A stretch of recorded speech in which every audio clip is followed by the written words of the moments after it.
नमस्कार। CAA citizen amendment act नागरिकता संशोधन कानून इस वक्त पूरे देश में चर्चा में है। कल शाम मोदी सरकार ने इसका नोटिफिकेशन कर दिया।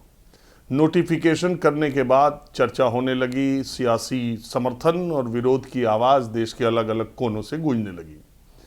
सवाल यह उठाया गया कि जो 2019 में कानून दोनों सदनों से पास कर दिया गया, राष्ट्रपति की जिसे मंजूरी मिल गई, वो 4 साल कुछ महीने के बाद आखिर कल ही नोटिफाई क्यों हुआ।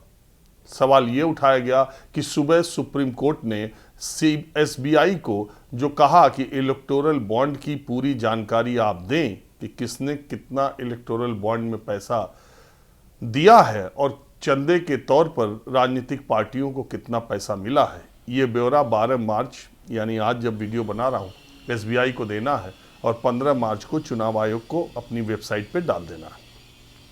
माना यह गया कि सुप्रीम कोर्ट का यह फैसला, क्योंकि SBI की हीला हवेली आपने देखी और वो लगातार कल भी बहुत बड़े समझिए देश के और दुनिया के बड़े वकील बन चुके हरीश साल्वे को SBI ने हायर किया था अपना केस रखने के लिए। लेकिन आपको मालूम है कि मुकदमा अगर कमज़ोर हो तो वकील कितना भी काबिल हो वो ठहर नहीं पाता है। ठीक SBI के मामले में ऐसा ही हुआ। हरीश साल्वे की तमाम वो दलीलें धारदार नहीं हो पाई और SBI के उस एप्लीकेशन को सुप्रीम कोर्ट ने डिसमिस कर दिया और कहा कि आप ब्यौरा बताएंगे कि कितना पैसा इलेक्टोरल बॉन्ड के जरिए किस उद्योगपति किस अमीर ने किस पार्टी को दिया है। हालांकि दोनों का को रिलेशन नहीं हो पाएगा, लेकिन तब भी आपको मालूम है कि अगर 12,000 करोड़ एक साल पहले तक इलेक्टोरल बॉन्ड का था और 6,500 करोड़ के आसपास बीजेपी को मिला, तो अगर किसी आदमी ने 4,000 करोड़ रुपए दिए हैं तो ये माना जाएगा कि वो भारतीय जनता पार्टी को उसका बड़ा हिस्सा मिलेगा। वो कोई भी पार्टी जो सत्ता में रहती है उसी को चंदा ज़्यादा मिलता भी है। बहरहाल ये जो खबर आई वो मोदी सरकार के लिए एक सेटबैक की तरह थी, SBI के लिए, क्योंकि मोदी सरकार ही ये नियम लेके आई थी कि दान देने वालों का नाम गुप्त रखा जाएगा और अगर उस पूरे इलेक्टोरल बॉन्ड की स्कीम को ही सुप्रीम कोर्ट असंवैधानिक अनकॉन्स्टिट्यूशनल करार देता है तो ये सरकार के लिए एक चिंता की बात है और सरकार के लिए एक सरकार को बताना भी है। तो उसका विरोध सरकार की तरफ से SBI की तरफ से हो रहा था, लेकिन तो लोगों ने यह अंदाजा लगाया कि शाम की डिबेट न्यूज़ चैनलों पर और सुबह की सुर्खियां हेडलाइंस में अखबारों में ये छपे कि SBI को अब बताना पड़ेगा कि उसने किस किस पार्टी को कितना दिया। उसकी वजह से CAA का नोटिफिकेशन हो गया और आज जो अखबार आपके हाथों में आया होगा या कल शाम को जो हेडलाइंस आपने न्यूज़ चैनल्स में देखी होगी उसमें SBI को झटका दूसरे नंबर पर चला गया होगा और CAA नंबर 1 पर आ गया होगा। आज के अखबारों में भी पहले पन्ने की पहली हेडलाइन CAA ही होगा, SBI को दूसरी जगह मिली होगी। तो प्राथमिकता के आधार पर खबर वो जो लोग कह रहे, जो राजनीतिक विरोधी कह रहे कि इस टाइमिंग को ऐसा ही चुना गया, दूसरे लोग ये कह रहे हैं, ममता बनर्जी जैसे लोग जो विरोध कर रहे हैं वो ये कह रहे हैं कि चुनाव के समय CAA क्यों लागू किया, जब 4 साल पहले ही राष्ट्रपति दोनों सदनों से पास हो गया था तो इसे चुनाव का इंतजार क्यों किया। अब बताइए, कोई भी सरकार कोई भी पार्टी सारे बड़े फैसले तो चुनाव के वक्त ही करती है और दुनिया में कौन सी ऐसी पार्टी है जो चुनावी फायदा उठाना नहीं चाहती है। अब बात आते हैं कि ये CAA है क्या, सिटीजन अमेंडमेंट एक्ट है क्या। मैं आपको सीधे और सरल शब्दों में बताने की कोशिश करता हूं। मेरी कोशिश ये रहती है कि जो न्यूज़ जो मुद्दा जिस समय चर्चा में रहे उसके पक्ष और विपक्ष में जो तर्क हैं वो भी आप तक पहुंचे और फैक्ट क्या है वो भी आपको जानकारी हो, ताकि आप खुद ही दिमाग लगा सके कि ये मामला पूरा है क्या और उसके विरोध और समर्थन की वजहें क्या क्या है। तो सबसे पहले मैं आपको ये बताता हूं कि इस देश में नागरिकता अधिनियम यानी नागरिकता कानून सिटीजन एक्ट 1955 में बनाया गया। इसमें आज़ादी के बाद बहुत सारी चीज़ें थी, तो ये तय करने के लिए कि देश में नागरिकता का अधिकार किसे मिले, इसे 1955 में एक्ट लाया गया जिसे नागरिकता कानून 1955 कहते हैं, सिटीजन एक्ट 1955 कहते हैं। इसमें संशोधन, छोटे बड़े संशोधन होते रहते हैं। लेकिन मोदी सरकार ने 2016 में एक कोशिश की थी अमेंडमेंट की, जो उनका पुराना वादा था। वादे के हिसाब से जो वो ये मानते हैं कि भारतीय जनता पार्टी और आरएसएस दोनों की ये मान्यता है, और शुरू से ये बात कहते रहते हैं कि भारत के विभाजन जो हुए हैं, और जो बहुत पहले का भारत, मुगलों के ज़माने का जोड़ दें या उसके, वो नहीं, लेकिन अगर 1947 के बाद भी देखें तो पाकिस्तान और बांग्लादेश हमसे अलग हुआ। अफगानिस्तान से सटी हमारी सीमा, वो हम पड़ोसी मुल्क है। इन तीनों पड़ोसी मुल्कों में आपको मालूम है इस्लामिक कंट्री है। इस्लाम को मानने वाले यानी मुसलमान, उनकी बहुतायत है पॉपुलेशन में, और वहाँ पर दूसरे धर्मों को मानने वाले लोग कम हैं। एक ज़माने में पूरा भारत एक ही था, और वहाँ पर जो हिंदू, बौद्ध, सिख, जैन, ईसाई, पारसी, ये 6 धर्मों के लोग जो वहाँ पर रहते हैं, ऐसा माना जाता है कि इस्लामिक कंट्री में इनके साथ धार्मिक तौर पर भेदभाव किया, और बड़ी संख्या में लोग पलायन करके भारत आ गए। भारतीय जनता पार्टी का मानना था कि इन लोगों को भारत में नागरिकता दी जानी चाहिए, और इसी अपनी मान्यता के अनुरूप उन्होंने 2016 में कोशिश की थी, लेकिन वो राज्यसभा से ये कानून पास नहीं हो सका। 2019 के अप्रैल महीने में, मुझे जहां तक याद आ रहा है, पश्चिम बंगाल के दौरे पर भारतीय जनता पार्टी के तत्कालीन राष्ट्रीय अध्यक्ष अमित शाह, जो आज गृह मंत्री हैं, वो गए थे, और उन्होंने ये वायदा किया था कि मोदी सरकार जब दूसरी बार आएगी तब वो CAA लाएगी, यानी नागरिकता जो कानून है उसमें संशोधन किया जाएगा, और इन लोगों को, जो धार्मिक तौर पर सताए गए लोग, इन 3 अफगानिस्तान, बांग्लादेश और पाकिस्तान से जो लोग अपना घर बाहर सब कुछ छोड़ करके यहाँ शरणार्थी के तौर पर रह रहे हैं, ऐसे लोगों को नागरिकता दी जाएगी। पहली बात तो ये। दूसरी, वो क्रोनोलॉजी बताते ही हैं, ये होगा, फिर ये होगा, फिर ये होगा। उन्होंने इसके आगे ये कहा कि ये तो वो लोग हो गए जो गैर मुस्लिम देशों से आए हैं और सताए गए हैं, उनको हम नागरिकता देंगे। दूसरा, उन्होंने कहा कि इसके बाद NRC आएगा, इसीलिए आप सुनते होंगे ना CAA-NRC, एक ही साथ दोनों नाम लिया जाता है। NRC का कहना, NRC लाया जाएगा, नेशनल रजिस्टर फॉर सिटीजन। तो उसका क्या मतलब है? उसका मतलब यह है कि आपको यह बताना होगा कि आप मूल रूप से भारत के रहने वाले हैं, और इसका प्रमाण आपको देना होगा, और उसकी भी मियाद तय की जाएगी कि वो कितने साल पहले से ये देखा जाएगा। तो जो दूसरे क्या, यानी जो मुसलमान अमेरिका, बांग्लादेश से, अफगानिस्तान से या पाकिस्तान से हिंदुस्तान शरणार्थी के तौर पर आए हैं, उनके दिमाग में एक ही शंका हुई कि कहीं ऐसा तो नहीं है कि उन्हें घुसपैठिया बताकर देश से बाहर करने की बात की जाएगी। और इसमें नॉर्थ ईस्ट, बंगाल और असम, इन राज्यों में इसको लेके भारी विरोध होता है कि CAA एक NRC से पहले का कदम है, और इसलिए इसका विरोध होता है। दूसरी बात, जो लोग CAA का विरोध कर रहे हैं, मैंने आपको बताया कि भारतीय जनता पार्टी का यह मानना रहा शुरू से कि जो धार्मिक स्तर पर, धर्म के आधार पर मुस्लिम कंट्रीज, ये जो तीनों हैं, वहां से लोग, माइनॉरिटी वाले लोग जो भाग के हमारे यहां आए और भारत में रह रहे हैं, उनको हम नागरिकता देंगे। इसमें कतई, देखिए, इसको अलग तरह से लेने की जरूरत नहीं है। नहीं, इसमें CAA में, एक्ट में ये कहीं प्रावधान नहीं है कि इसमें किसी की नागरिकता ली जाएगी। बहुत सारे लोग इस बात को नहीं जानते, और बहुत सारे लोग इस बात को इस तरीके से लेते हैं, और CAA लागू होने पर मुझे लगता है कि मेरे पर कोई फर्क नहीं पड़ता है, देश के किसी और नागरिक पर कोई फर्क नहीं पड़ता है। हाँ, उन लोगों के चेहरे पर खुशी तो जरूर आती है जो भारत में किसी तरह भाग के शरणार्थी के तौर पर लंबे समय से रह रहे हैं और उनको नागरिकता नहीं है। नागरिकता मिलने के बाद उनके पास आवासीय सुविधा हो सकेगी, वोटिंग राइट्स होंगे, सारी चीज, नागरिक भारत के होंगे, सरकारी नौकरियों में जा सकेंगे।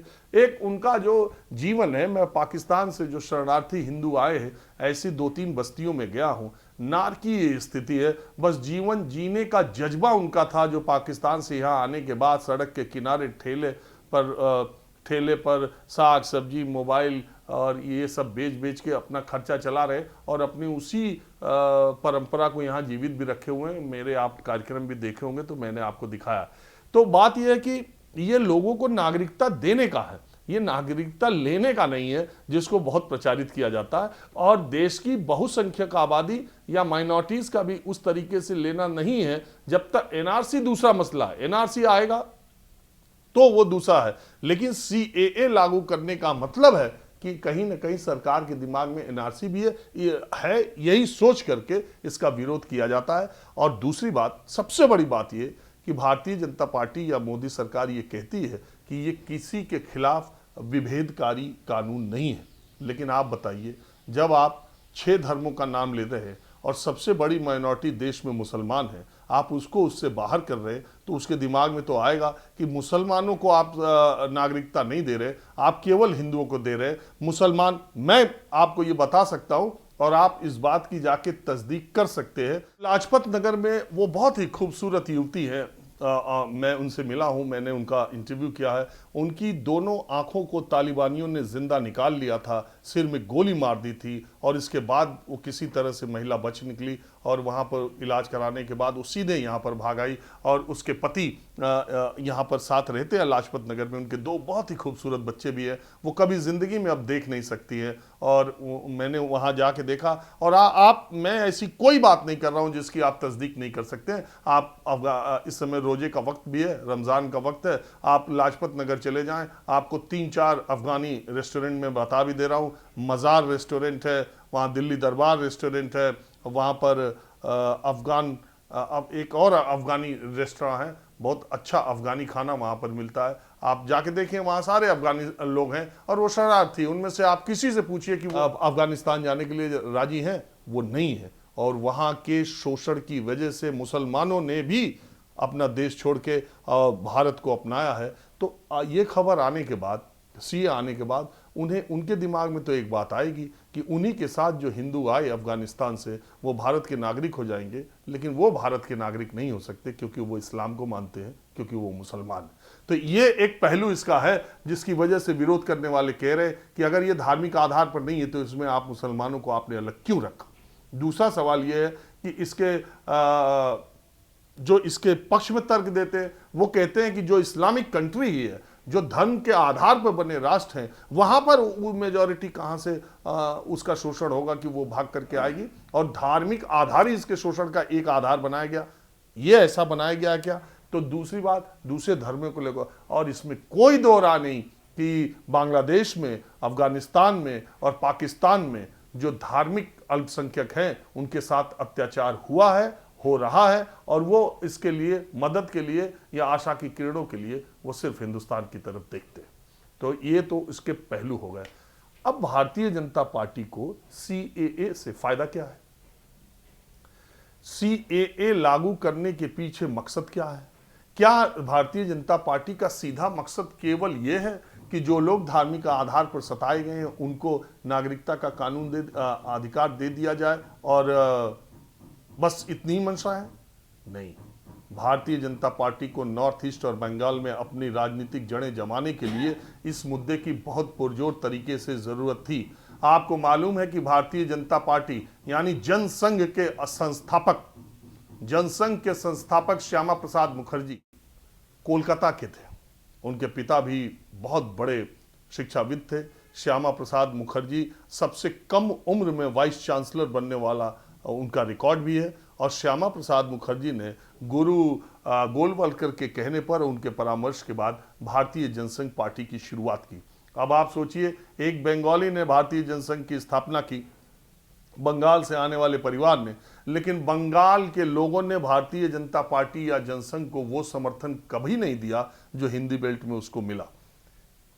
एक राजनीतिक विचारधारा के तौर पर भारतीय जनसंघ और भारतीय जनता पार्टी, जिसको राइटिस्ट पार्टी कहते हैं, दक्षिणपंथी संगठन करते हैं, वो उसका जो मूल संस्थापक अध्यक्ष था, वो जिस राज्य में था वहां कम्युनिस्टों का शासन इतने लंबे समय तक चला, जो राजनीतिक विचारधारा पर एकदम एक तरफ वामपंथी, दूसरे दक्षिणपंथी।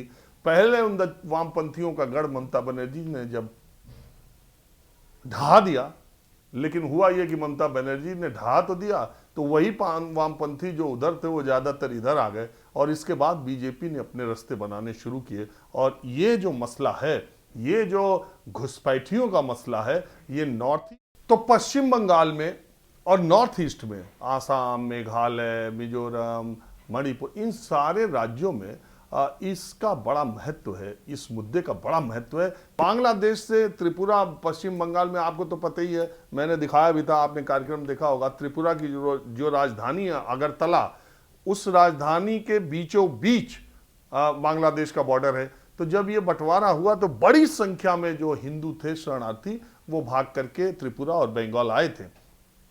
मथुआ लोग भी, जिनकी जनसंख्या काफ़ी है और 10 लोकसभा सीटों पर जिनका प्रभाव है, मथुआ के जो राजा हैं वो भी भारतीय जनता पार्टी की तरफ आ चुके हैं। तो मथुआ कम्युनिटी के लोगों की बहुत लंबे समय से डिमांड थी और भारतीय जनता पार्टी ने 2019 के पहले इसको जो चुनावी मुद्दे के तौर पर लिया और CAA और NRC को जोड़ के सामने रखा। 2019 में 18 लोकसभा सीटें पश्चिम बंगाल में मिलने और आसाम में उनकी सरकार लगातार 2 बार बनने की बहुत बड़ी वजह यह है कि उन्होंने CAA और NRC को अपना मुद्दा बनाया। और निश्चित तौर पर इसका विरोध करने वाले लोगों को यह मैसेज जाता है कि वो माइनॉरिटी के अपीजमेंट की, मुसलमानों के तुष्टीकरण की राजनीति कर रहे हैं। तो इससे हिंदू यानी मेजॉरिटी वोटों के पोलराइजेशन में इसको मदद भी मिलती है। और CAA का जो लोग फुल फॉर्म भी नहीं जानते, वो भी कल से तालियां बजा रहे हैं कि देश का बहुत बड़ा कानून निकला है। मैंने आपको दोनों पक्ष दिखाया। अब मैं आपको ये बता दूं कि CAA के जरिए जो विरोध कर रहे हैं मैंने आपको वो भी बताया, जो समर्थन कर रहे हैं वो भी बताया, कारण भी मैंने आपको बताया। अब मैं आपको बताता हूं कि नागरिकता मिलेगी कैसे और संशोधन क्या हुआ है। पहले 11 साल आपको भारत में रहने के बाद नागरिकता मिलती थी। एक संशोधन ये किया गया है कि अब वो 6 साल समय हो गया। अगर आप 6 साल भारत में रहें और 31 दिसंबर 2014 से पहले आपका 6 साल कंप्लीट हो गया तो आप फॉर्म भर सकते हैं। उस फॉर्म के साथ आपको अपने देश यानी पाकिस्तान, बांग्लादेश और अफगानिस्तान के निवासी होने का प्रमाण पत्र देना होगा। आपको वहाँ का पासपोर्ट देना होगा। फिर यहाँ क्या, जब आप FRO क्या रजिस्ट्रेशन कराते हैं वो देना होगा। अगर आपने भारत में रहते ड्राइविंग लाइसेंस, पैन कार्ड या आधार कार्ड बनवाया है तो उसको भी आपको देना होगा। एप्लीकेशन आपको ऑनलाइन देनी होगी। एक 7 सदस्यीय कमेटी बनाई गई है जो उस एप्लीकेशन पर ध्यान देगी, उसकी जांच करेगी, बारीकी से पड़ताल करेगी और उसके बाद 6 धर्मों के लोग जो इन 3 देशों से आए हैं उन लोगों को नागरिकता दी जाएगी। सवाल ये है कि मोदी सरकार ने CAA तो ला दिया, NRC लाने का फैसला भी उनका है क्या? और आने वाले दिनों में वो NRC को लेकर भी कोई ऐलान कर सकते हैं 2024 के चुनाव के लिए, क्योंकि ये, और दूसरी बात यह है कि यूनिफॉर्म सिविल कोड भी इसी से जुड़ा एक मसला है जिस पर भारतीय जनता पार्टी का वो मुद्दा भी है। और मैं ये मानता हूँ कि संविधान में जो राज्य के नीति निदेशक तत्व हैं उसमें आर्टिकल 44 में ये लिखा भी हुआ है कि सरकारों को राज्य के नीति निदेशक तत्व जो वो डायरेक्टिव्स है एक तरह से, कि उसके लिए प्रयास करना चाहिए कि सारे निवासियों के लिए एक समान सिविल संहिता हो। और यूनिफॉर्म सिविल कोड पर कभी और चर्चा करेंगे। CAA पर लगता है कि मैंने आपको पूरी जानकारी दे दी। आप उसके पक्ष और विपक्ष दोनों को अपने तराजू पर तौलिए और सोचिए। राजनीतिक दलों के विरोध और समर्थन की वजहें भी मैंने आपको बता दी। नमस्कार।